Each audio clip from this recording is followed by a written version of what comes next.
بسم اللہ الرحمن الرحیم۔ اللہ کے نام سے شروع جو نہایت مہربان ہمیشہ رحم فرمانے والا ہے۔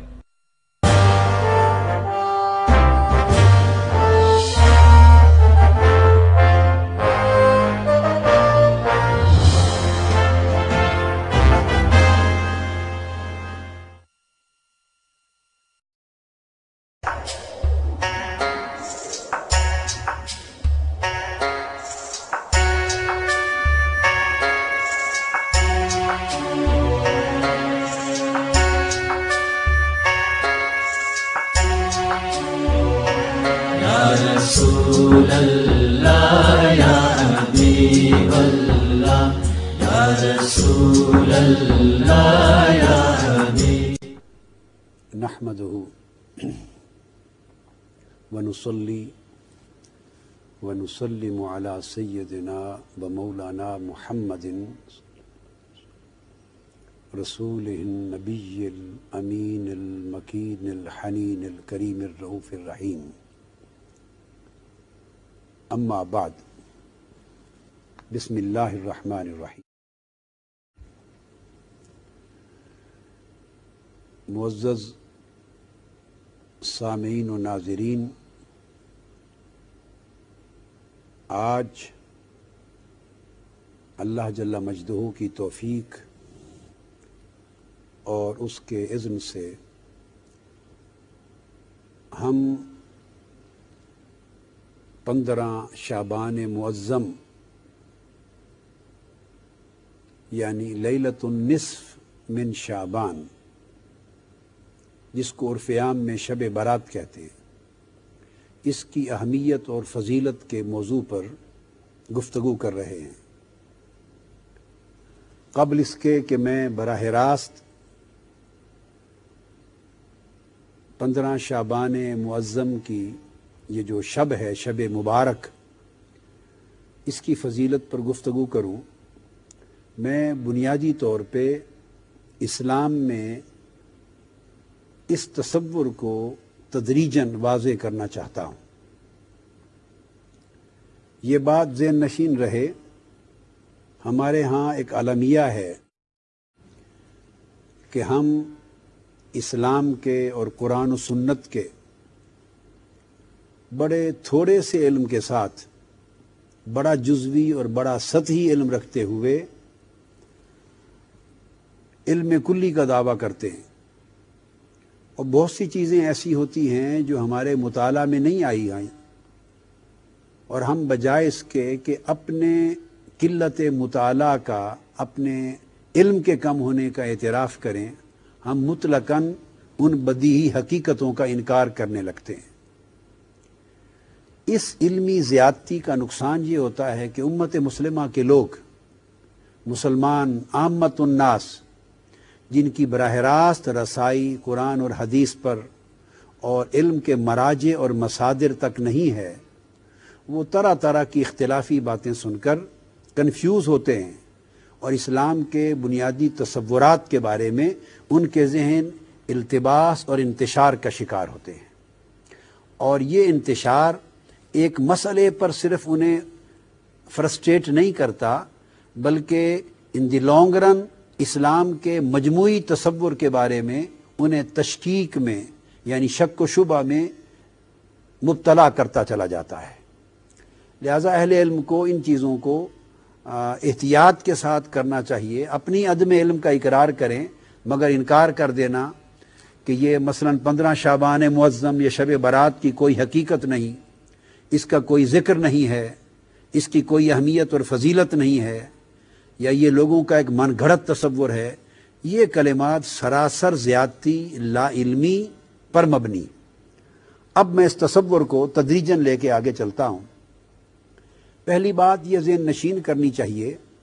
ایک اصول اور کلیہ کے طور پر کہ اسلام بے شک برابری کا دین ہے، مساوات کا دین ہے، مگر وہ مساوات اور برابری کے باوجود ہر شے میں برابری قرار نہیں دیتا۔ انسانوں کے رنگ و روپ میں برابری نہیں ہے، انسان کے قد و قامت میں برابری نہیں ہے،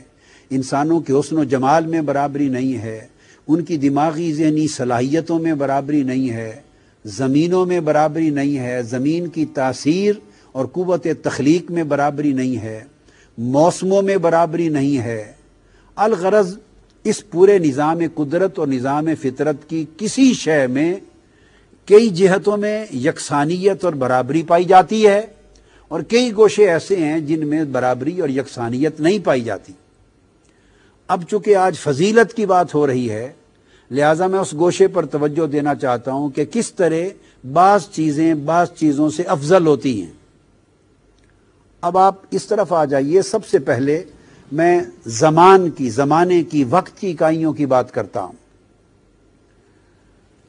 حضور علیہ الصلوۃ والسلام نے فرمایا خیر القرون قرنی ثم الذین یلونہم ثم الذین یلونہم، سب سے بہتر میرا زمانہ ہے، اس کے بعد وہ زمانہ جو میرے زمانے سے متصل ہے، پھر وہ زمانہ جو اس کے ساتھ متصل ہے۔ ہم یہ قرون اولیٰ کو علم کے اعتبار سے، رشد و ہدایت کے اعتبار سے اور خیر و برکت کے اعتبار سے بعد کے سارے زمانوں پر افضل اور مبارک تصور کرتے۔ اسی طرح قرآن مجید نے مکان، علاقوں میں بھی فضیلت کا تصور دیا ہے۔ اب آپ قرآن مجید کا اگر مطالعہ کریں تو یہ جو بیت المقدس کی زمین ہے، القدس، فلسطین اور کنعان، یہ سرزمین القدس کی، اس کے لیے قرآن مجید نے فرمایا ادخلوا الارض المقدسۃ التی کتب اللہ لکم، اس ارض مقدس میں داخل ہو جاؤ، بنی اسرائیل کو فرمایا، جو تمہارے لیے مقدر کی گئی ہے۔ تو گویا اس خطہ زمین کو اللہ تبارک و تعالی نے القدس، ارض مقدس، بابرکت، بزرگی اور فضیلت والی زمین کہا۔ اب چونکہ اتنا وقت نہیں ہے کہ میں اس کے اسباب کی طرف جاؤں، میں دراصل بنیادی موضوع کلیئر کرنا چاہتا ہوں کہ باقی خطہ ہائے زمین پر ایک خطہ زمین کو اللہ رب العزت نے مقدس قرار دے دیا، اس کی فضیلت بیان کر دی، اس کے اسباب ہیں، اس کی نسبتیں ہیں۔ انبیاء علیہ السلام کی وہ سرزمین ہے، وہ انبیاء علیہ السلام کے مولد ہے وہ زمین، اور وہ انبیاء علیہ السلام کا مدفن ہے، اور انبیاء علیہ السلام کی بعثتوں اور مسکن کی جگہ ہیں۔ پھر قرآن مجید نے آقا علیہ الصلوۃ والسلام کے معراج کا ذکر کرتے ہوئے فرمایا سبحان الذی اسری بعبدہ لیلا من المسجد الحرام الی المسجد الاقصی الذی بارکنا حولہ، مسجد اقصی تک وہ ذات اپنے محبوب مقرب کو لے گئی۔ کون سی مسجد اقصی؟ الذی بارکنا حولہ، جس کے ارد گرد کے ماحول کو اللہ نے مبارک کر دیا ہے، برکت دے دی ہے۔ برکت بے شک نسبت انبیاء کی وجہ سے نصیب ہوئی، مگر اس خطہ زمین کو اللہ رب العزت نے خطہ مبارکہ قرار دے دیا کہ یہ برکت والا ہے۔ تو لا محالہ جو خطہ اللہ کی بارگاہ میں برکت والا ہے وہاں قبولیت بھی بڑھ گئی، دعاؤں کی قبولیت بڑھ گئی، درجات بڑھ گئے، اور اللہ تعالیٰ کی نعمتیں بڑھ گئیں، سعادتیں بڑھ گئیں، اور ہر لحاظ سے اللہ تعالیٰ کی نعمتیں اور رحمتیں بڑھ گئیں۔ تو اس طرح قرآن مجید میں اس کے ذکر۔ اب اسی طرح حرمین شریفین کا تصور ہے، مکہ معظمہ کو خانہ کعبہ کی وجہ سے ایک خطہ زمین کو حرم قرار دے دیا گیا۔ مدینہ طیبہ کو آقا علیہ الصلوۃ والسلام کی ہجرت گاہ اور آپ کا مسکن ہونے کی وجہ سے آقا علیہ الصلوۃ والسلام نے حرم قرار دے دیا۔ اب ساری کائنات کے شہر مل کر نہ حرم مکہ کے برابر ہو سکتے ہیں، نہ حرم مدینہ کے برابر ہو سکتے ہیں۔ اب ہم بات کعبۃ اللہ کی یا حرم کعبہ کی، صحن کعبہ کی نہیں کر رہے، نہ اللہ کے اس گھر کی بات کر رہے ہیں جو کالے غلاف کے ساتھ آپ کے سامنے ہے، نہ روضہ رسول اور مسجد نبوی کے اس مخصوص خطے کی بات کر رہے ہیں۔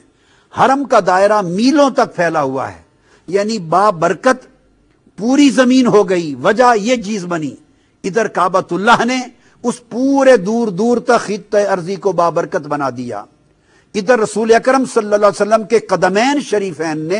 میلوں تک دو پہاڑوں کے درمیان پوری وادی کو بابرکت حرم زمین بنا دیا۔ اب وہاں کے درخت بھی نہیں کاٹ سکتے آپ، ان درختوں کی بھی حرمت ہو گئی ہے۔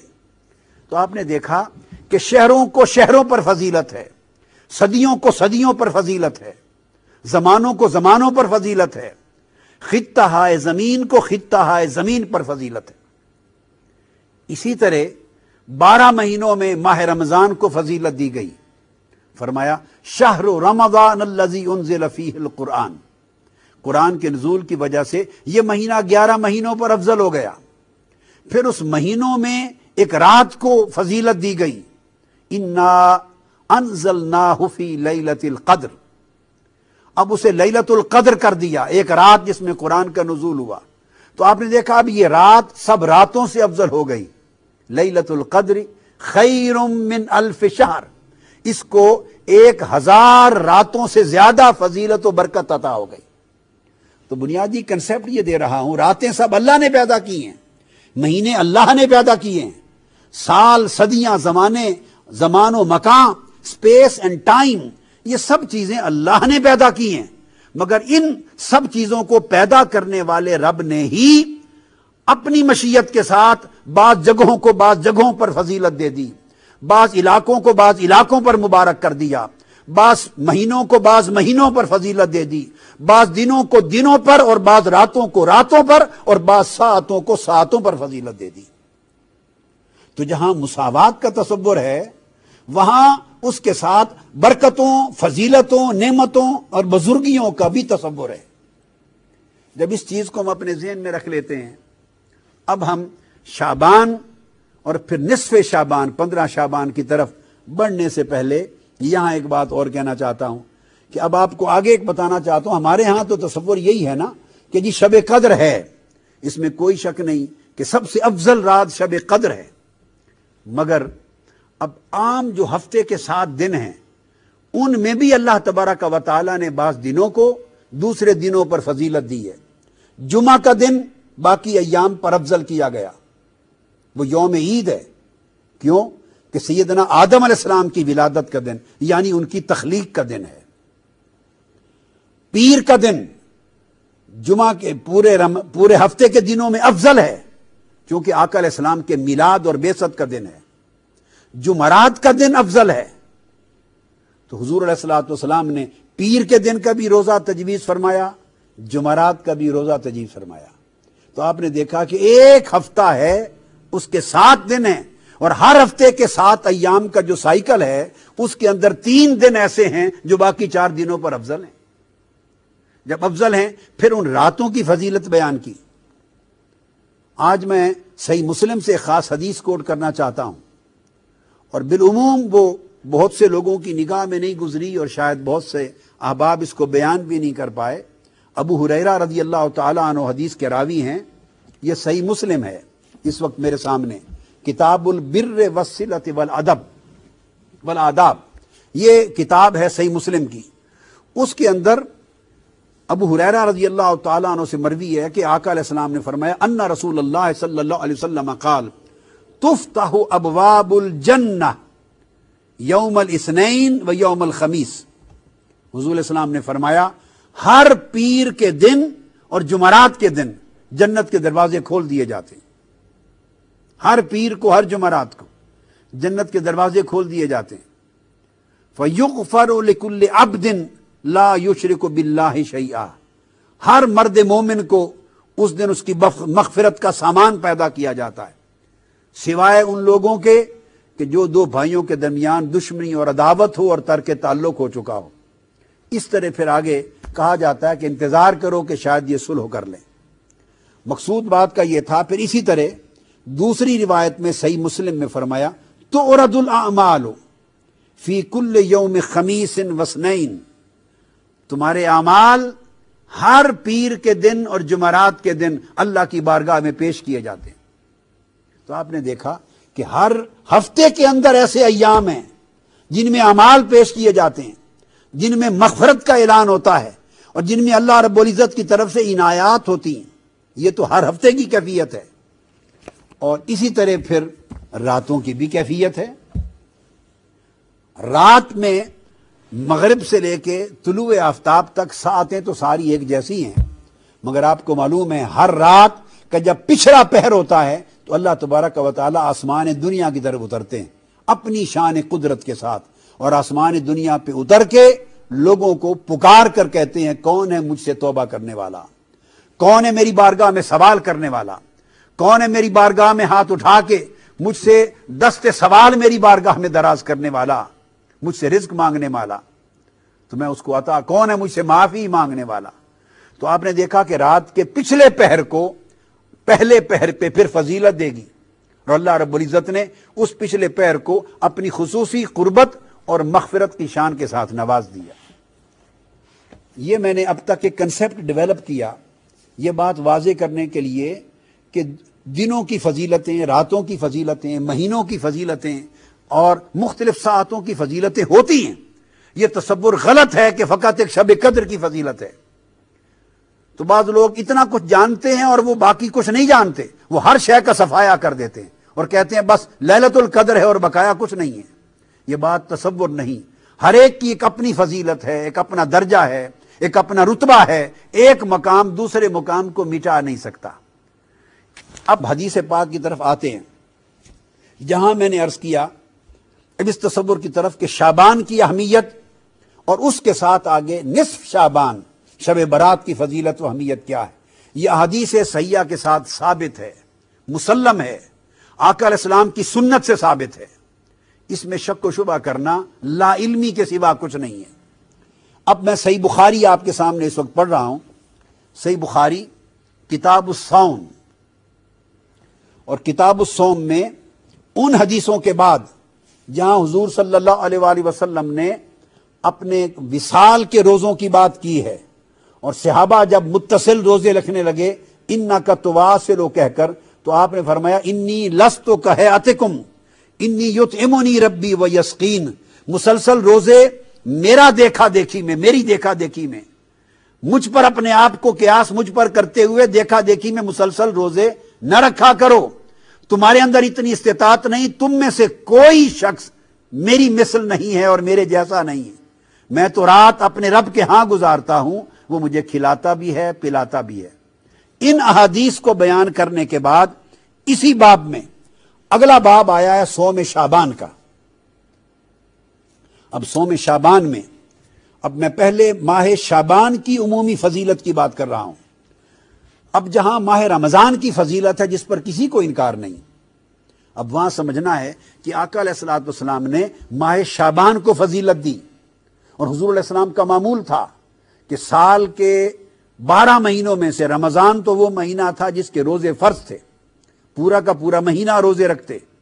لیکن بقیہ 11 مہینوں میں سب سے زیادہ روزوں کا اہتمام حضور علیہ الصلوۃ والسلام ماہ شعبان میں کرتے۔ آفٹر آل کوئی سبب تھا اس کا، کوئی تو ریزن تھا، کوئی تو وجہ تھی، ماہ شعبان کی کوئی تو فضیلت تھی، کوئی تو اس میں خیر اور برکت کا پہلو تھا، اس کا بیان حضرت عائشہ صدیقہ ام المومنین رضی اللہ تعالی عنہ فرما رہی ہیں، اور امام بخاری نے باب صوم شعبان میں روایت کیا، قالت کان رسول اللہ صلی اللہ علیہ وآلہ وسلم، بیان کرتی یصوم حتی تقول لا یفطر نقول لا یفطر ویفطر حتی نقول لا یصوم، اس کے بعد فرماتی ہیں فما رأیت رسول اللہ صلی اللہ علیہ وآلہ وسلم استکمل صیام شہر الا رمضان، کہ میں نے کوئی ایک مہینہ نہیں دیکھا جس میں پہلے دن سے آخری دن تک مسلسل پورے کے پورے مہینے کے 30 دنوں میں آقا علیہ السلام روزے رکھتے ہوں بلا ناغہ، سوائے ماہ رمضان کے۔ یہ بات کلیئر ہو گئی۔ اب اگلا حصہ توجہ طلب ہے۔ حضرت عائشہ صدیقہ رضی اللہ تعالیٰ عنہ فرماتی ہے وَمَا رَأَيْتُهُ أَكْثَرَ صِيَامًا مِنْهُ فِي شعبان، اور رمضان کے بعد میں نے آقا علیہ السلام کو ماہ شعبان سے بڑھ کر کسی مہینے میں روزے رکھتے ہوئے نہیں دیکھا۔ 11 مہینوں میں سب سے زیادہ روزے آقا علیہ السلام رمضان کے بعد اگر رکھتے تو وہ ماہ شعبان میں رکھتے تھے۔ اب اس کے آگے امام بخاری دوسری حدیث نئی سند کے ساتھ حضرت عائشہ صدیقہ رضی اللہ تعالی عنہ ہی سے لائے ہیں، ان عائشہ رضی اللہ تعالی عنہ حدثته قالت لم يكن النبي صلی اللہ علیہ وسلم یصوم شہرا اکثر من شعبان، فرمایا کہ شعبان کے مہینے سے بڑھ کر حضور علیہ الصلوۃ والسلام کسی مہینے میں اتنے روزے نہیں رکھتے تھے۔ حتیٰ کہ آپ نے فرمایا فَإِنَّهُ كَانَ يَصُومُ شَعْبَانَ كُلَّهُ، حتیٰ کہ آقا علیہ الصلوۃ والسلام شعبان کا پورا مہینہ روزے رکھتے تھے، اور ہمیں فرماتے جتنی استطاعت ہو تم اس قدر عمل لے لو۔ ان کتب حدیث بخاری اور مسلم کے ذریعے میں نے اب تک یہ واضح کیا کہ شعبان کی ماہ رمضان کے بعد آقا علیہ السلام کی سنت ثابت کر رہی ہے کہ سال کے بقیہ مہینوں میں خصوصی اہمیت تھی، برکت تھی، اور ان کو خاص فضیلت تھی۔ اور صاف ظاہر ہے جب ایک مہینے کو فضیلت ہوتی ہے تو اس مہینے میں کوئی خاص دن ضرور رکھا جاتا ہے، کوئی خاص رات ضرور رکھی جاتی ہے۔ اگر ماہ رمضان کو فضیلت دی ہے تو رمضان کے مہینے کے اندر ایک خاص رات رکھی گئی ہے جس کو 1000 راتوں سے افضل کر دیا گیا ہے۔ اگر ماہ شعبان کو بقیہ 10 مہینوں پر آقا نے افضل قرار دے دیا ہے تو اس کی بھی کوئی وجہ ہوگی کہ اس کے اندر، اس کی فضیلت کے اندر پھر کوئی ایک فضیلت والا دن اور فضیلت والی رات ضرور ہوگی۔ اب یہ حدیث کی ایک اور کتاب میرے سامنے ہے، سنن نسائی، یہ نسائی شریف بھی سیاہ ستہ کی۔ اب اس میں جو حدیث پاک پیش کر رہا ہوں اس کے الفاظ ہیں کان احب الشہور الی رسول اللہ صلی اللہ علیہ وآلہ وسلم ان یصومہ شعبان بل کان یصلہ برمضان۔ فرماتے ہیں کہ سب مہینوں میں سب سے زیادہ محبوب مہینہ رمضان کے بعد آقا علیہ السلام کو شعبان تھا، اس لیے روزے کثرت کے ساتھ اس میں رکھتے اور پھر ان کے روزوں کو ماہ رمضان کے ساتھ ملا دیتے۔ اور پھر اس کے بعد ایک اور حدیث حضرت ابی سلمہ سے، حضرت عائشہ سے، اور حضرت عائشہ سے پھر آپ نے کئی حدیثیں روایت کی، آخر پہ آپ نے اسامہ بن زید سے پھر ایک اور حدیث روایت کی۔ تو اتنی کثرت کے ساتھ امام نسائی نے پورا باب قائم کیا ہے، اور یہ سارا باب فضیلت بیان کرتا ہے ماہ شعبان کی۔ اور آخری حدیث جو امام نسائی بیان کرتے ہیں اس میں آقا علیہ السلام سے پوچھا گیا یا رسول اللہ کیا وجہ ہے کہ سارے مہینوں کو چھوڑ کر آپ ماہ شعبان میں اتنے روزے رکھتے ہیں اور ماہ شعبان سے اتنی محبت کرتے ہیں اور ماہ شعبان کو رمضان کے بعد سب سے عزیز جان کے روزے رکھتے ہیں؟ پوچھا لم اراکا تصوم شہرا من الشہور ما تصوم من شعبان قال ذلك شہر یغفل الناس عنہ بین رجب و رمضان۔ یہ رجب اور رمضان کے درمیان جو مہینہ ہے، آقا علیہ السلام نے اس ماہ شعبان کی اب فضیلت بیان کی، سبب بیان کیا، فرمایا هو شہر ترفع فیہ الاعمال الى رب العالمین فاحب ان یرفع عملی وانا صائم۔ آقا علیہ الصلوۃ والسلام نے فرمایا یہ ماہ شعبان وہ مہینہ ہے کہ لوگوں کے اعمال اس مہینے میں اللہ رب العزت کی بارگاہ میں اٹھائے جاتے ہیں۔ ماہ شعبان میں ہمارے اعمال اللہ کی بارگاہ میں پہنچائے جاتے ہیں، اور آپ نے فرمایا میں محبت کرتا ہوں کہ میں پورا مہینہ شعبان کا روزے سے رہوں، تاکہ جس دن، جس رات، جس لمحے شعبان کے مہینے میں میرے اعمال اللہ کے حضور پیش ہوں تو میں اس وقت روزے کی حالت میں ہوں۔ تو آقا علیہ الصلوۃ والسلام نے فضیلت کا بنیادی راز یہ بتا دیا کہ یہ اعمال خدا کے حضور پیش کیے جاتے ہیں، اور جو شخص اس مہینے میں زیادہ اعمال صالحہ کرتا ہے، زیادہ عبادات کرتا ہے، لہذا روزہ اور صدقات و خیرات کرتا ہے، چونکہ اعمال اللہ کی بارگاہ میں اوپر اٹھائے جاتے ہیں تو لہذا اعمال صالحہ بھی ساتھ جتنی کثرت کے ساتھ جائیں گے تو مغفرت نصیب ہوگی، اللہ کی رحمت نصیب ہوگی، اور اسی قدر اللہ کی بارگاہ سے قرب اور قبولیت نصیب ہوگی۔ اسی ضمن میں اگلی حدیث پیش کر رہا ہوں جسے مسند ابو یعلا نے، امام ابو یعلا نے روایت کیا ہے، اور ایسی سند کے ساتھ کہ جو سند متعون نہیں ہے، جس پر تان نہیں ہے جس سند پر، اور وہ بھی ام المومنین حضرت عائشہ صدیقہ رضی اللہ تعالی عنہ روایت کرتی۔ آقا علیہ السلام نے فرمایا ان النبی صلی اللہ علیہ وآلہ وسلم کان یصوم شعبان کلہ، آقا علیہ السلام پورا ماہ شعبان روزے رکھتے۔ قالت قلت یا رسول اللہ صلی اللہ علیہ وسلم احب الشہور الیک ان تصومہ شعبان، سارے مہینوں سے زیادہ روزے رکھنے کے اعتبار سے رمضان کے بعد آپ کو ماہ شعبان اتنا کیوں پسند ہے، اتنا محبوب کیوں ہے؟ یہاں آقا علیہ السلام نے دوسرا جواب دیا، یعنی ماہ شعبان کی دوسری فضیلت بیان فرمائی، فرمایا ان اللہ یکتب فیہ علی کل نفس میتۃ تلک السنۃ فاحب ان یاتینی اجلی وانا صائم، فرمایا کہ اے عائشہ اس مہینے ہر وہ شخص میتہ، ہر وہ شخص جو مرنے والا ہے، جس پر موت آنی ہے، ہر مرنے والے شخص کی اس سال میں اللہ تبارک و تعالی وہ شخص لکھ دیا جاتا ہے. یعنی جس شخص کی 15 شعبان معظم کے بعد، اس مہینے کے بعد اگلے سال کے ماہ شعبان تک جس شخص کے لیے موت مقدر کر دی گئی ہے، لکھ دی گئی ہے، اور ملک الموت نے اس کی روح کو اگلے سال میں آ کے قبض کرنا ہے، آقا علیہ السلام نے فرمایا تو اس سال میں یہ لکھ دیا جاتا ہے کہ یہ لوگ ہیں جن کی روح اس سال میں قبض کی جائے گی. آقا نے فرمایا فأحب ان یأتینی اجلی وانا صائم، تو میں چاہتا ہوں کہ میری اجل جب آئے، یعنی میری اجل کا وقت جب لکھا جائے تو میں اس وقت روزے کی حالت میں ہوں. میں پسند کرتا ہوں اس بات کو. تو آقا علیہ السلام نے اس کی ایک اور فضیلت بیان کی، اور امام ترمذی نے حضرت انس بن مالک رضی اللہ تعالیٰ عنہ سے اپنے اسناد کے ساتھ روایت کی. آقا نے فرمایا کہ افضل صوم بعد رمضان شعبان لتعظیم رمضان، کہ رمضان کے بعد سب سے افضل روزے شعبان کے ہیں، اس لیے کہ شعبان کی تعظیم رمضان کی وجہ سے ہے، یا شعبان کی فضیلت رمضان کی وجہ سے ہے. اب ان دو حدیثوں کے بعد میں اس وقت نصف شب رمضان کے موضوع پر ترمذی شریف کی طرف آ رہا ہوں. صحیح بخاری اور صحیح مسلم سے عمومی شعبان کی فضیلتیں بیان ہو چکی. اب صحیح سیاہ ستہ کی معتبر کتاب جامع ترمذی، سنن ترمذی، اس کی طرف آ رہے ہیں. اس کا باب 39. اب وہ لوگ اس پر توجہ کریں جن کا یہ خیال ہے کہ شب برات کا اور 15 شب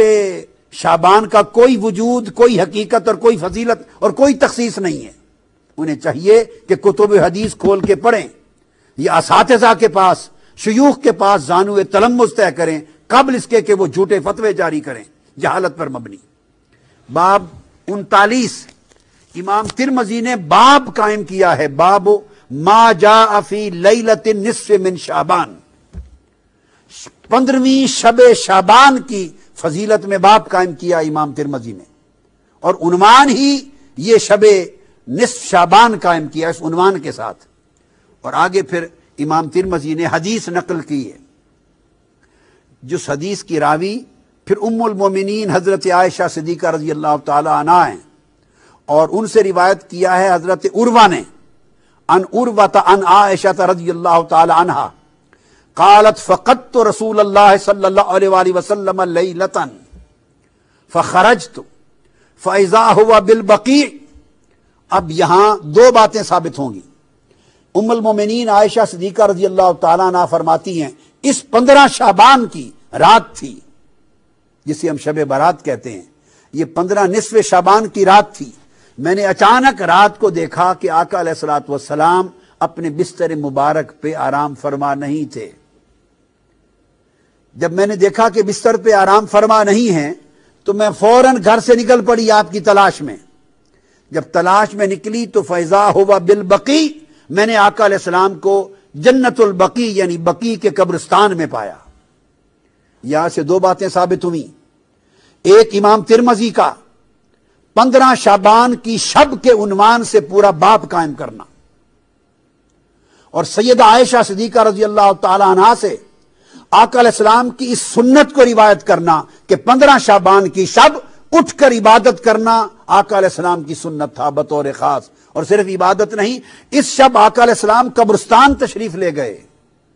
جنت البقیع میں تشریف لے گئے. تو دو سنتیں ثابت ہوئی. بعض لوگ اس مغالطے میں بھی مبتلا ہیں، اور میں نے پڑھا ہے بعض اخبارات میں، بعض لوگوں نے کہہ دیا کہ قبرستان جانا اور فاتحہ کرنا بھی اس رات میں کہیں ثابت نہیں ہے. تو دیکھیے یہ سنن ترمذی کے باب سے ثابت ہے،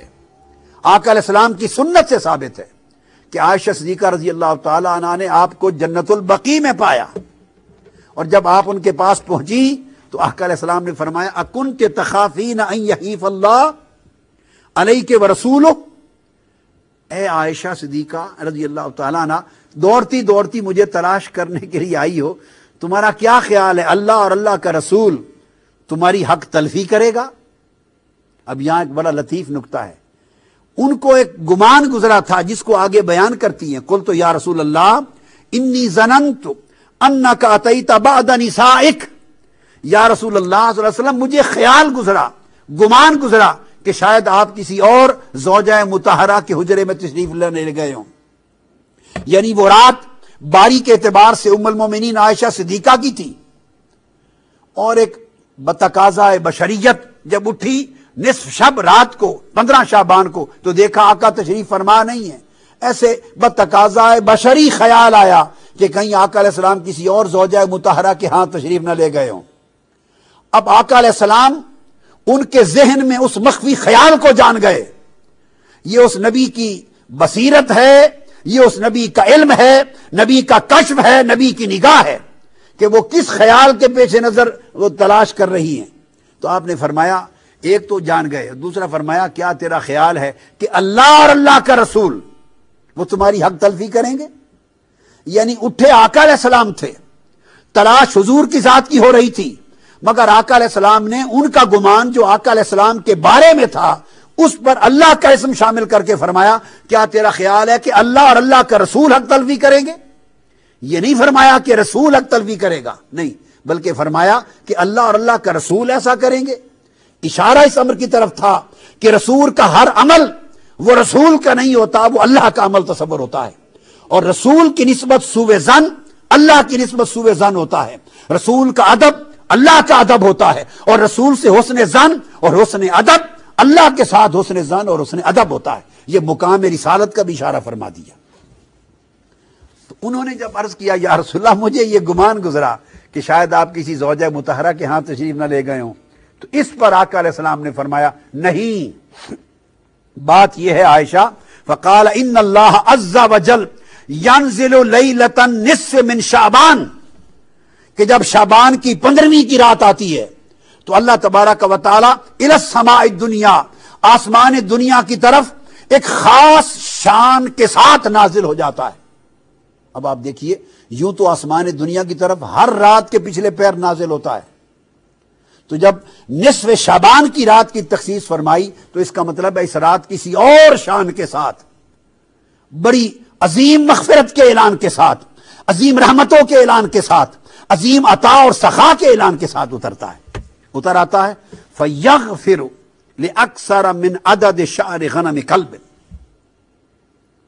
تو ایک قبیلے کا ذکر کیا جن کے پاس بہت بکریاں ہوتی تھی، فرمایا وہ قبیلہ جس کے پاس دنیا میں سب سے زیادہ بکریاں ہیں، ان بکریوں کے اوپر جتنے بال ہیں ان بالوں سے بھی بڑھ کر اس رات اللہ میری امت کی بخشش فرما دیتا ہے۔ اس شب برات، اس لیے اس کو شب برات کہتے ہیں کہ اس رات دوزخ سے آزادی ہوتی ہے، برات ہوتی ہے، بخشش کا اللہ کی طرف سے اعلان ہوتا ہے۔ اور اس کے بعد امام ترمذی روایت کرتے ہیں وفی الباب عن ابی بکر الصدیق، اسی باب میں اسی موضوع پر یہ حدیث سیدنا ابو بکر صدیق رضی اللہ تعالیٰ عنہ نے بھی روایت کی ہے۔ تو 15 شعبان کی رات کی اہمیت حضور کی سنت سے ثابت ہوئی، سیدنا صدیق اکبر کی روایت سے ثابت ہوئی، اور ام المومنین حضرت عائشہ صدیقہ رضی اللہ تعالیٰ عنہ کی روایت سے، جسے امام ترمذی نے مستقل باب قائم کر کے بیان کیا۔ اب آپ دیکھیے کون کون سے ائمہ حدیث تھے جنہوں نے شب برات 15 شب شعبان کے باب قائم نہیں کیے۔ کتنے تعجب کی بات ہے، ایسا نہیں ہے کہ ہزاروں لاکھوں احادیث کے ذخیرے میں کوئی ایک آدھ حدیث چھپی پڑی ہے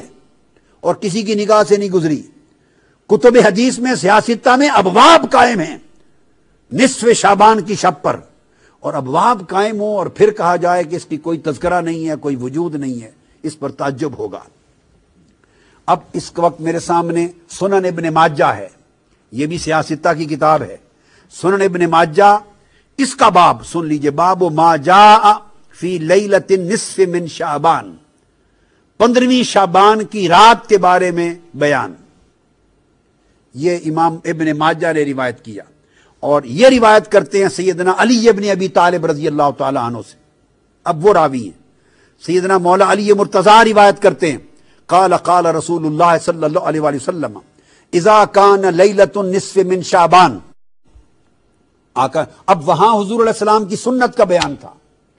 کہ اٹھ کر 15 شعبان کی شب کو عبادت کرنا اور بطور خاص بقی میں قبرستان میں جا کر مرحومین کی بخشش کے لیے بھی دعا کرنا اور اپنی بار اللہ کے حضور اپنی التجائیں بھی کرنا اور آخرت کو بھی یاد کرنا، یہ ایک سنت تھی۔ اسی سنت کے تحت اس شب مسلمانوں کی بھاری اکثریت قبرستان جا کے فاتحہ خوانی کرتے اور اپنی آخرت اور موت کو یاد کرتے ہیں۔ یہ آقا علیہ السلام کی سنت ہے۔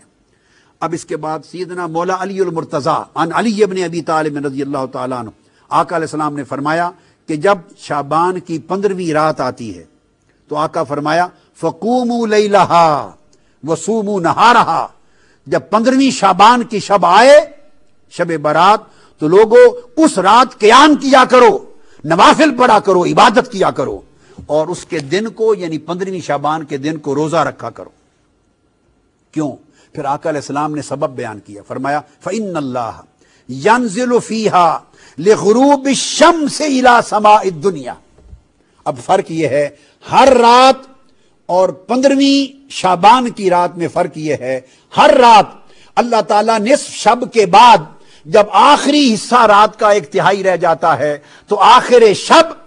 اپنا نزول اجلال فرماتا ہے، نزول رحمت فرماتا ہے، اور اس وقت آسمان دنیا پہ آ کے بندوں کی بخشش کے لیے ندا فرماتا ہے۔ یہ آخر شب ہے۔ اور 15 شعبان کی رات کی خصوصیت یہ ہے، آقا نے فرمایا ینزل فیہا لغروب الشمس الی سماء الدنیا، کہ ادھر سورج غروب ہوتا ہے 14ویں شعبان کا، تو غروب آفتاب کے ساتھ ہی اللہ تعالیٰ آسمان دنیا پر اپنی شان قدرت کے ساتھ نزول اجلال فرماتا ہے، اور طلوع فجر تک اللہ تعالیٰ انسانوں کے قریب آسمان دنیا پر آ کر لوگوں کی بخشش و مغفرت کا سامان فرماتے رہتے ہیں۔ فیقول، اور اللہ پاک فرماتا ہے الا من مستغفر لی فاغفر لہ۔ 15 شعبان کی شب اللہ پاک غروب آفتاب کے بعد سے اعلان فرمانا شروع کرتے ہیں، ہے کوئی مجھ سے استغفار کرنے والا، گناہوں کی معافی مانگنے والا، سو میں اس کو معاف کر دوں۔ الا مسترزق فارزقہ، ہے کوئی مجھ سے رزق طلب کرنے والا، سو میں اس کے رزق میں وسعت عطا کر دوں۔ الا مبتلا فاعافیہ، ہے کوئی مصائب و آلام میں مبتلا شخص مجھ سے مانگے سو میں اس کو عافیت عطا کر دوں۔ الا قضا الا قضا، ہے کوئی ایسا شخص، ہے کوئی ایسا شخص، یہ کہہ کے اللہ پاک اعلان فرماتا رہتا ہے اور اپنی عطا اور سخا کے دامن کو پھیلاتا رہتا ہے، حتی یطلع الفجر، حتیٰ کہ فجر طلوع ہو جاتی۔ یہ امام ابن ماجہ نے باب قائم کیا۔ جب ایک امام حدیث کا ایک بات سن لیں، صرف ایک حدیث وارد نہیں کرتا، اس پر باب قائم کرتا ہے،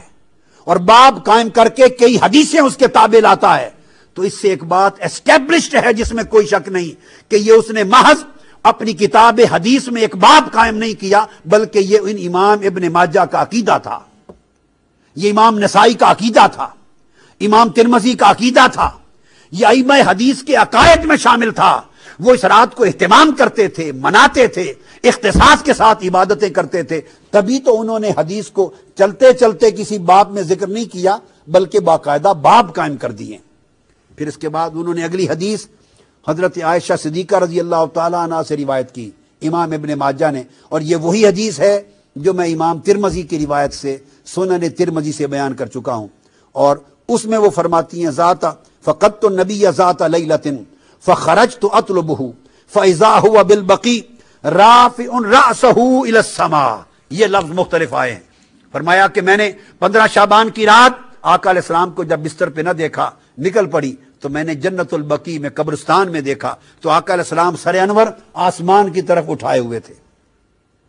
اور پھر اس کے بعد وہی کلمات ہیں یا عائشہ اکنت تخافین ان یحیف اللہ علیک ورسولہ، وہی کلمات فرمائے، اور اس کے جواب میں آقا علیہ السلام نے فرمایا ان اللہ تعالی ینزل لیلۃ النصف من شعبان الی السماء الدنیا فیغفر لاکثر من عدد شعر غنم کلب۔ تو آقا علیہ السلام نے اسی طرح فرمایا کہ اتنی کثرت کے ساتھ اس رات اللہ تعالیٰ آسمان دنیا پہ آ کے میری امت کے لوگوں کی بخشش فرماتا ہے۔ اس کے بعد امام ابن ماجہ نے حضرت ابو موسیٰ اشعری سے روایت کی ہے، اگلی حدیث لائے ہیں اسی باب پر 15 شعبان کی شب پر، شب برات پر، اور فرمایا ان ابی موسیٰ الاشعری رضی اللہ تعالی عنہ عن رسول اللہ صلی اللہ علیہ وآلہ وسلم قال ان اللہ لیطلع فی لیلۃ النصف من شعبان فیغفر لجمیع خلقہ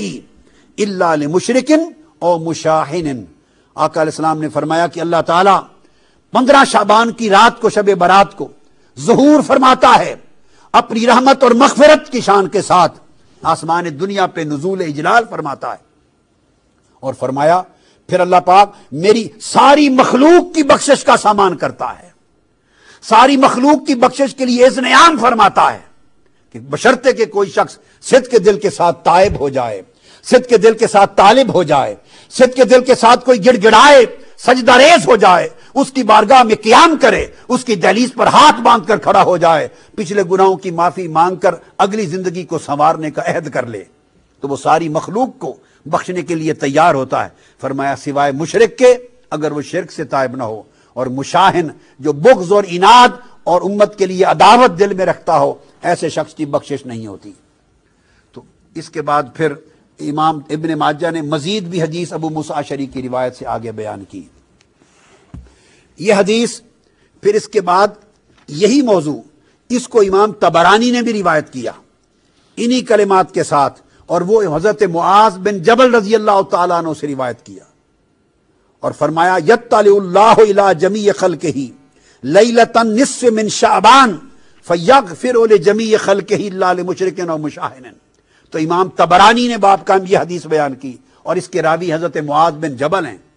اس کو امام ابن حبان نے بھی روایت کیا،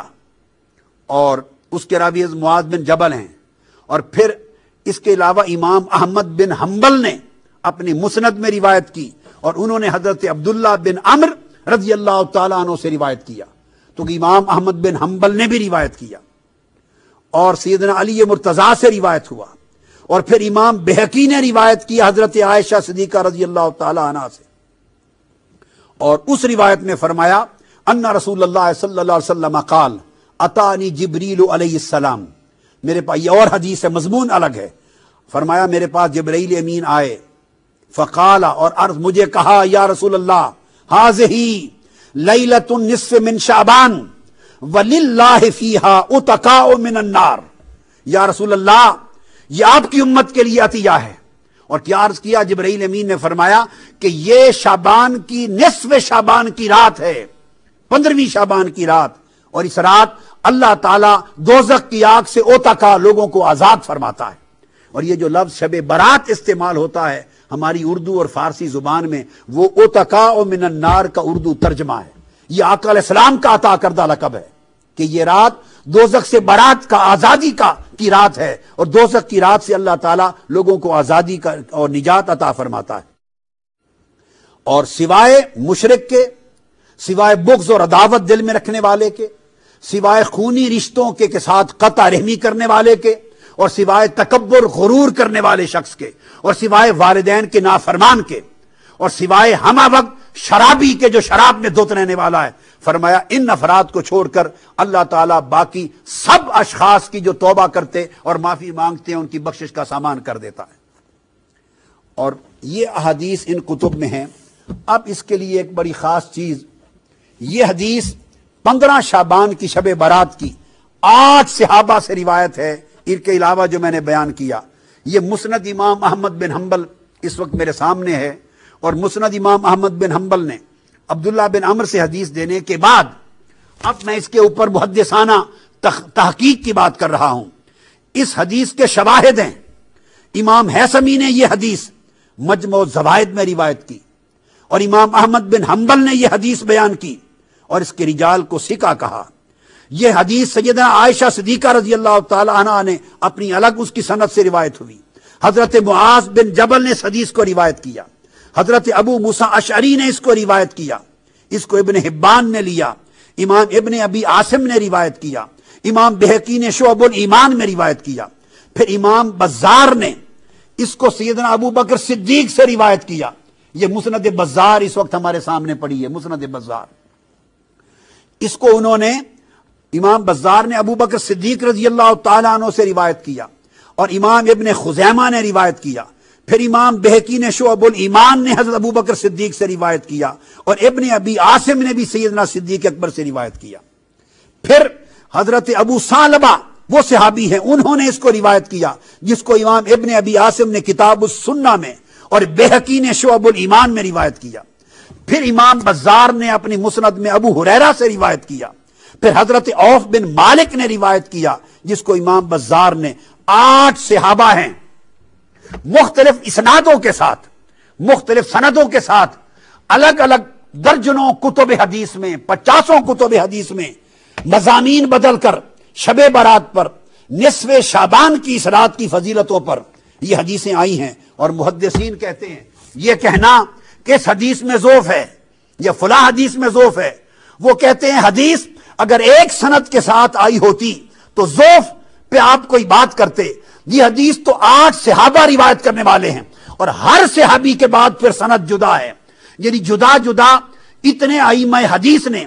اتنی الگ الگ سندوں کے ساتھ، پھر تابعی الگ ہیں، پھر تبع تابعی الگ ہیں، پوری سندیں اتنی زیادہ ہیں۔ فرمایا کہ اگر ایک میں ضعف ہے تو دوسری اس کو تقویت دے دیتی ہے، اس میں ضعف ہے تو تیسری تقویت دے دیتی ہے۔ پھر اتنے ائمہ حدیث نے مختلف اسانید کے ساتھ ان احادیث کو روایت کیا ہے کہ اس کے بعد کسی ضعف کی مجال نہیں رہ جاتی۔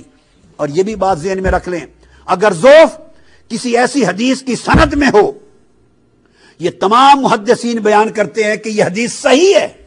اگر ضعف کسی سند میں، اسناد میں ہے، تو وہ دوسری سند کے ذریعے دور ہو جاتا ہے۔ اور پھر جو فضائل اعمال میں حدیث آتی ہے، اگر ضعف بھی ہو تو وہ مقبول ہوتی ہے۔ یہ متفق علیہ قاعدہ ہے اصول حدیث کا۔ اب یہ چیز اس کو مختلف شواہد کے ساتھ، جیسے میں نے آپ کو عرض کیا، بہت سارے صحابہ کرام نے اس کو روایت کیا ہے، اور امام محمد نے، امام اعظم کے شاگرد امام محمد نے اپنی کتاب السنہ میں باب قائم کیا نصف شعبان شب برات کا، نصف لیلۃ نصف من شعبان کا باب قائم کیا۔ تو بتانا مقصود یہ ہے کہ امام احمد بن حنبل نے اس عنوان سے شب برات کا باب قائم کیا، امام بزار نے اس پر قائم کیا، مجمع الزوائد نے، امام حیثمی نے اس کے اوپر ابواب قائم کیے اور تخریج کی اور احادیث دی۔ مصنف عبد الرزاق ہے، ان کے اندر کثرت کے ساتھ احادیث کو بیان کیا۔ الغرض اتنی کثرت کے ساتھ اس سبجیکٹ پر احادیث آئی ہیں اور ائمہ حدیث نے ابواب قائم کیے ہیں کہ یہ گمان کرنا کہ اس کی کوئی حقیقت اور بنیاد نہیں، یہ سوائے جہالت اور لا علمی کے اور کتب حدیث اور ذخیرہ حدیث سے بے خبر ہونے کے اور کسی چیز پہ دلالت نہیں کرتی۔ امام محمد بن حسن شیبانی انہوں نے روایت کر کے اس کے بعد آگے احادیث بیان کرتے ہیں یہی 15 شعبان کی رات فضیلتوں کی، اور اس کے بعد پھر محدثین لکھتے ہیں کہ یہ حدیثیں ساری صحیح ہیں، اس لیے لأنہ روی عن جمع من الصحابہ، کہ صحابہ کرام کی کثیر جماعت اور کثرت کے ساتھ تابعین تبع تابعین ان حدیثوں کو روایت کرتے چلے آئے ہیں، اور یہ ایک سے بڑھ کر دوسری حدیثیں صحیح ثابت ہیں اور تقویت پا جاتی ہیں۔ تو یہ پورے ابواب مختلف معاذ بن جبل سے، حضرت ابو ثعلبہ سے، اور حضرت ابو موسیٰ اشعری سے، اور حضرت عائشہ صدیقہ سے، اور حضرت ابو بکر صدیق سے، ان تمام صحابہ سے احادیث اس اسانید کے ساتھ امام محمد بن حسن شیبانی جو امام اعظم کے تلمیذ ہیں انہوں نے روایت کی۔ اور اسی طرح انہی صحابہ سے امام ابن حبان نے اپنی صحیح میں روایت کیا، اور سب سے پہلے وہ امام سیدنا ابو ہریرہ سے روایت کرتے ہیں رضی اللہ تعالی عنہ سے۔ الغرض یہ تمام کتب حدیث کے ریفرنسز دے کر اور ان اسانید کو بیان کر کے اور ان کی تخریج اور ان کی تحقیق اور توثیق کو بیان کرنے کا مقصد یہ تھا کہ اس تصور کو ذہن میں نہیں آنا چاہیے کسی ایک روایت اور سند پر کسی نے لکھ دیا کہ اس میں ضعف ہے، لوگوں کو یہ بھی نہیں پتا کہ ضعف کہتے کسے ہیں، ضعیف موضوع حدیث کو نہیں کہتے۔ اور یاد رکھ لیں ضعف کبھی حدیث کے متن میں نہیں ہوتا، حدیث کے مضمون میں نہیں ہوتا، ضعف اس کے اسناد میں کسی سبب سے ہوتا ہے، اور اگر ایک سبب سے ایک سند میں ضعف ہے دوسری سند اس سے قوی ہو تو ضعف ختم ہو جاتا ہے۔ بعض لوگ کم علمی کی وجہ سے نہ اصول حدیث سے واقف ہوتے ہیں نہ فن حدیث سے واقف ہوتے ہیں، اور محض ایسے 2 + 2 = 4 کچی پکی روٹی طرز کا علم حاصل کر کے اس کے بعد خطابات کر کے لوگوں کے ذہنوں کو پراگندہ کرنا۔ کلمہ نصیحت یہ ہے کہ ایسی باتیں کہنے سے یہ مت سمجھیں کہ صرف شب برات اور 15 شعبان کی فضیلت کا انکار لوگوں کے ذہنوں میں وارد ہوگا اور لوگ یہ سمجھیں گے کہ یہ ایک فضول رسم ہے معاذ اللہ. نہیں، اس پر علامہ ابن تیمیہ نے، میں اس سے بڑھ کے اور کیا عرض کروں، جس پر پورے سعودی عرب کے علماء کا مدار ہے. علامہ ابن تیمیہ اپنے فتاوی کے اندر بیان کرتے ہیں. فتاوی علامہ ابن تیمیہ جلد 23 اور صفحہ 132، اس میں علامہ ابن تیمیہ بیان کرتے ہیں وَأَمَّا لَيْلَةُ النِّصْفِ مِنْ شعبان فَقَدْ رُوِيَ فِي فَضْلِهَا أَحَادِيثٌ وَآثَارٌ وَنُقِلَ عَنْ طَائِفَةٍ مِنَ السَّلَفِ أَنَّهُمْ كَانُوا يُصَلُّونَ فِيهَا. یہ علامہ ابن تیمیہ کہتے ہیں کہ شعبان کی نصف 15ویں شعبان کی رات، اس کی فضیلت میں بہت سی احادیث آئی ہیں اور بہت سے آثار صحابہ آئے ہیں اور اسلاف سلف صالحین تابعین تبع تابعین کے اور ان کی بہت سارے کثیر تعداد کے لوگوں کے اقوال آئے ہیں، اور یہ بات ثابت ہے کہ وہ اس رات میں خصوصی نمازیں پڑھتے اور عبادت کرتے تھے. یہ میں نے علامہ ابن تیمیہ کا آپ کو قول بیان کیا ہے. حضرت عمر بن عبدالعزیز رضی اللہ تعالیٰ عنہ اپنے امال کو لکھتے تھے کہ 4 راتوں کو ماہ شب قدر کے علاوہ اہتمام کے ساتھ منایا جائے. ان میں ماہ رجب کی پہلی رات اور شعبان کی 15ویں رات شامل ہوتی. امام شافعی رحمت اللہ علیہ فرماتے ہیں کہ 5 راتیں ایسی ہیں جن کی دعا کبھی رد نہیں ہوتی شب قدر کے علاوہ. فرمایا ان 5 راتوں میں ایک جمعہ کی رات ہے، ایک 2 عیدوں کی رات ہے، ایک ماہ رجب کی پہلی رات ہے اور شب برات ایک شعبان کی 15ویں کی رات ہے. تو سوال یہ ہے کہ کل ائمہ، کل محدثین، کل محققین، آج تک امت میں تسلسل اجماع کے ساتھ شیخ عبدالحق محدث دہلوی نے یہ کتاب لکھی ہے ما ثبت من السنہ، وہ چیزیں جو سنت سے ثابت ہیں. اس کے اندر انہوں نے پورا باب قائم کیا ہے 15ویں شب شعبان کا فضائل کے ساتھ. حضور سیدنا غوث العظم شیخ عبد القادر جیلانی، انہوں نے غنیت الطالبین میں باب قائم کیا ہے. وہ حنبلی ہیں اور بہت سے حنبلی علماء ان کو کثرت سے مانتے ہیں. تو میں ان کے اس روایت پر جو غنیت الطالبین کے صفحہ 329 پر ہے کثرت کے ساتھ احادیث جمع کی ہیں. امام جلال الدین سیوطی نے الدر المنصور میں 25 احادیث بیان کی ہیں شب برات کے اوپر، الدر المنصور تفسیر کی کتاب میں. ان تفصیلات میں جانے کی بجائے آخر میں گفتگو ختم کرتے ہوئے ایک لطیف ایمان افروز نکتہ جو میرے شیخ اور سب اولیاء کے اور سب کتبوں اور غوثوں کے شیخ سیدنا غوث العظم شیخ عبد القادر جیلانی رضی اللہ تعالیٰ عنہ نے بیان کیا غنیت الطالبین میں. فرماتے ہیں فصل میں شعبان 5 حرفوں کا مجموعہ ہے. لفظ شعبان 5 احرف، 5 حرفوں کا مجموعہ ہے. شین، عین، با، الف اور نون. آپ پڑھیں شعبان، شین، عین، با، الف اور نون. سیدنا غوث العظم فرماتے ہیں کہ شعبان کی شین میں اللہ پاک نے شرف رکھا ہے، شعبان کی عین میں اللہ رب العزت نے علو، عظمت اور بلندی رکھی ہے، اور شعبان کی بے میں اللہ نے بر، نیکی اور تقوی رکھا ہے، اور شعبان کی الف میں اللہ نے الفت اور محبت رکھی ہے، اور شعبان کی نون میں اللہ رب العزت نے نور رکھا ہے. سو جو لوگ ماہ شعبان اور فرماتے ہیں کہ یہ اللہ تعالیٰ کی عطایا ہیں، اس کی عطائیں ہیں، اس کی نعمتیں ہیں، اس کے تحفے ہیں جو شعبان کے ذریعے نصیب ہوئے، اور خاص طور پہ پھر سارے تحفوں کے دروازے جب 15 شعبان کی رات آتی ہے تو سب دروازے کھول دیے جاتے ہیں. فرمایا تفتح فیہ الخیرات وتنزل فیہ البرکات وتترک فیہ الخطیئات وتکفر فیہ السیئات وتکثر فیہ الصلوات علی محمد خیر البریات. اس میں خیرات کے دروازے کھول دیے جاتے ہیں، برکتیں نازل ہوتی ہیں، اور خطائیں گناہیں اٹھا دیے جاتی ہیں، اور گناہ مٹا دیے جاتے ہیں، اور کثرت کے ساتھ حضور پر صلوات کا نزول ہوتا ہے. اور امام قسطلانی نے ایک لطیف بات کہی ہے جس کو شارح قسطلانی، مواہب الدنیا کے شارح امام زرکانی نے روایت کیا ہے. فرماتے ہیں کہ شعبان کی ایک فضیلت یہ بھی ہے کہ یہ وہ مہینہ ہے جس میں حضور علیہ السلام پر درود و سلام کی آیت اللہ نے نازل فرمائی. ان اللہ و ملائکتہ یصلون علی النبی یا ایھا الذین آمنوا صلوا علیہ وسلموا تسلیما. فرمایا یہ ماہ شعبان میں نازل ہوئی. تو شعبان کا تعلق حضور کے درود و سلام کے ساتھ بھی بہت ہے، اور اللہ کی بخشش و مغفرت اور توبہ کے ساتھ بھی بہت ہے۔ لہٰذا اس رات کی عبادت سے آقا علیہ السلام کی بارگاہ میں بھی قربت نصیب ہوتی ہے اور اللہ کی بارگاہ میں بھی قرب نصیب ہوتا ہے۔ اللہ تبارک و تعالی ہمیں ان حقائق اور معارف سے آگہی دے اور ان برکتوں اور نعمتوں سے مالا مال ہونے کی توفیق عطا فرمائے۔ وما علینا الا البلاغ۔